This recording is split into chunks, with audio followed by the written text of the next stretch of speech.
देखिए, आप लोग को पहला वीडियो में हम लोग प्रेजेंट इंडेफिनिट की पहचान, सबसे पहले तो टेंस के बारे में जाने कि टेंस क्या है ना। दूसरा हम लोग जाने कि टेंस के कितने पार्ट्स होते हैं, क्या बोलते हैं, टेंस के कितने टाइप्स होते हैं। हालांकि हकीकत में अगर देखा जाए तो टेंस दो ही प्रकार का होता है। हकीकत में अगर देखा जाए तो टेंस दो ही प्रकार का होता है। क्या क्या होता है? प्रेजेंट टेंस और पास्ट टेंस। फ्यूचर टेंस का कोई अस्तित्व नहीं है। क्यों नहीं है? क्योंकि क्या कहता है कि टेंस जब भी होता है, टाइम अलग चीज है, टेंस अलग चीज है ना। तो टेंस जब भी कोई भी सेंटेंस अगर टेंस में आएगा तो उसमें वर्ब का होना जरूरी है। लेकिन हकीकत में जब हम टेंस पढ़ते हैं तो भाई फ्यूचर में हमने कुछ देखा है करते हुए, किसी को करते हुए कुछ देखा है? जैसे हम कल उसको पीटेंगे तो हम देखे हैं उसको पीटते हुए। जो एक्शन अभी आंखों के सामने हो रही है उसको ना हम टेंस में, जो वर्ब जो एक्शन आंखों के सामने हो रही है उसको ना टेंस में नापेंगे। फ्यूचर को बना दिया गया है कि आने वाला वक्त में शैल और विल वगैरह जो एक्सुलरी वर्ब है, एक्सुलरी वर्ब जोड़ करके एक टेंस के रूप में दिया गया। फ्यूचर वास्तविक में टाइम है, टेंस में नहीं आता है। तो हम लोगों ने क्या क्या पढ़ा? प्रेजेंट पढ़ा, प्रेजेंट टेंस के 4 बेटा के बारे में पढ़ा। प्रेजेंट टेंस के 4 बेटा होता है।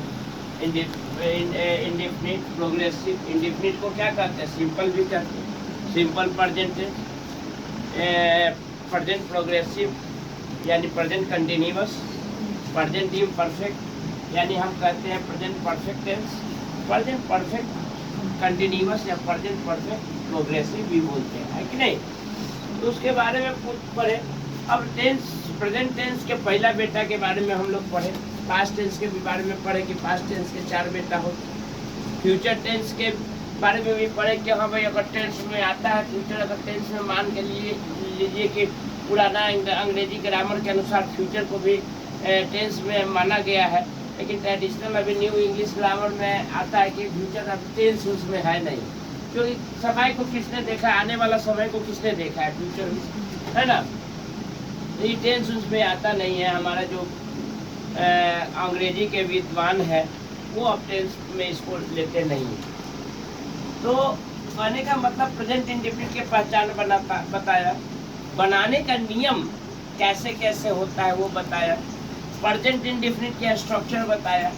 सेकेंड वीडियो में हम क्या बताएं कि अगर प्रेजेंट इंडेफिनिट का सेंटेंस हो, है ना, प्रेजेंट इंडेफिनिट का सेंटेंस हो और उसमें सिंगल वर्ब नहीं, सब्जेक्ट एक हो, ऑब्जेक्ट एक हो और वर्ब डबल हो, तो उसको कैसे बनाएंगे इंफिनिटिव लगा करके, ये बताया।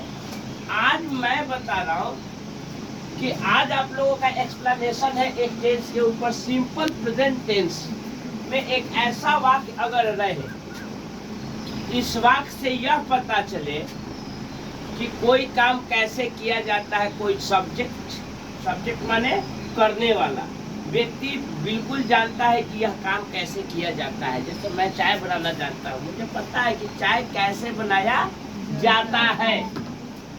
बात को समझे कि नहीं? आज इस चीज के बारे में हम लोग चर्चा करेंगे। तुम गाड़ी चलाना जानते हो या पढ़ना जानता है कि नहीं? यानी कोई भी सब्जेक्ट अगर किसी कार्य को अच्छी तरह से जानता है, यानी यह जानता है कि काम कैसे किया जाता है। बात को समझे ना। अब अगर मैं चाय बनाना जानता हूँ तो अब इसलिए मैं जानता हूँ कि चाय कैसे बनाया जाता है। चाय में चीनी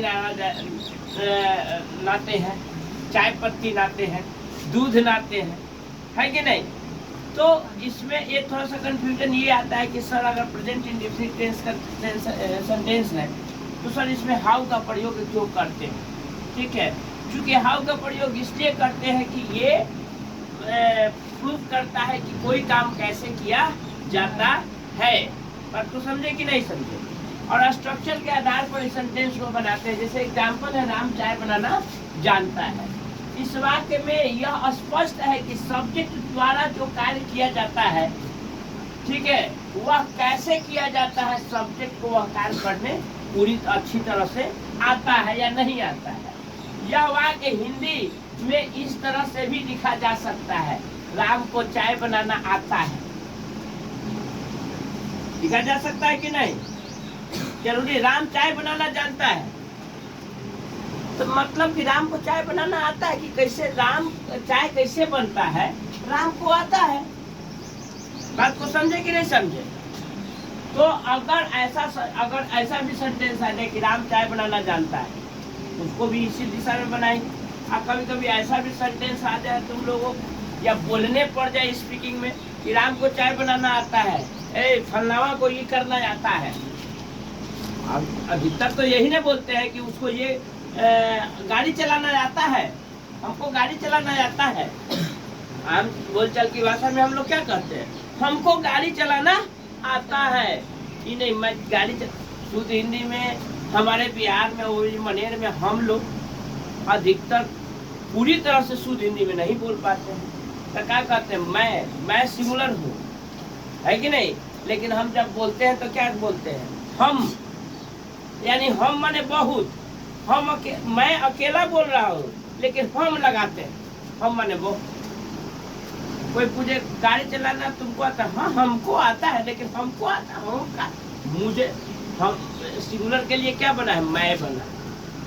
तो मान के चलो कि मुझे आता है, मुझे गाड़ी चलाना आता है। तो दो सेंटेंस अगर इसमें हो, एक मैं गाड़ी चलाना जानता हूँ या मुझे गाड़ी चलाना आता है, दोनों एक ही है, दोनों क्या है, एक ही है। तो यहाँ पर किया जा सकता, तो राम को चाय बनाना आता है, ऐसे वाक्य में दो वर्ब एक्ट करता है। ऐसे वाक्य में भी कितने वर्ब एक्ट करता है, दो वर्ब काम करता है। एक तो जानना हो गया, मैंडली, है कि नहीं, और दूसरा बनाना हो गया, बनाना, चाय बनाना हो गया ना, दो वर्ब इसमें भी एक्ट कर रहा है। मानसिक एक वर्ब मानसिक एक्ट कर रहा है और दूसरा वर्ब एकदम, है कि नहीं? तो यहाँ पर बनाना जो आईवी है, इंफिनिटिव वर्ब के रूप में बनाना जो होगा, पहला वर्ब जो होगा बनाना, जो आईवी यानी इंफिनिटिव वर्ब के रूप में स्ट्रक्चर यानी वाक्य के बनावट के आधार पर यूज होगा। आईवी पहले भी बताए इंफिनिटिव वर्ब, जब पिछला सेंटेंस बताए थे तो आईवी का मतलब बताए थे।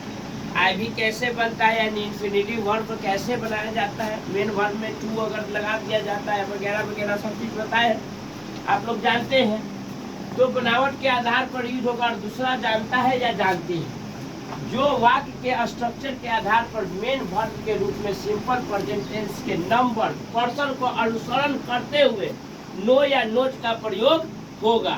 यानी प्रेजेंट इंडेफिनिट टेंस का नियम जो हम पहले बताए थे, बनाने का जो नियम है, उस बनाने का नियम में हम बताए थे कि जब वाक्य का सब्जेक्ट, जब हिंदी वाक्य का सब्जेक्ट थर्ड पर्सन के सिंगुलर नंबर यानी किसी के बारे में बोला जाता हो, थर्ड पर्सन के सिंगुलर नंबर, पहला नंबर बोलने वाला, दूसरा नंबर सुनने वाला, तीसरा नंबर किसी के बारे में बोला जाता हो, लेकिन थर्ड पर्सन के सिंगुलर कब, जब एक गो आदमी के बारे में बोला जाता हो। जैसे राम कै गो है, राम चाय बनाना जानता है या राम को चाय बनाना आता है, तो राम कै गो है, एक गो है।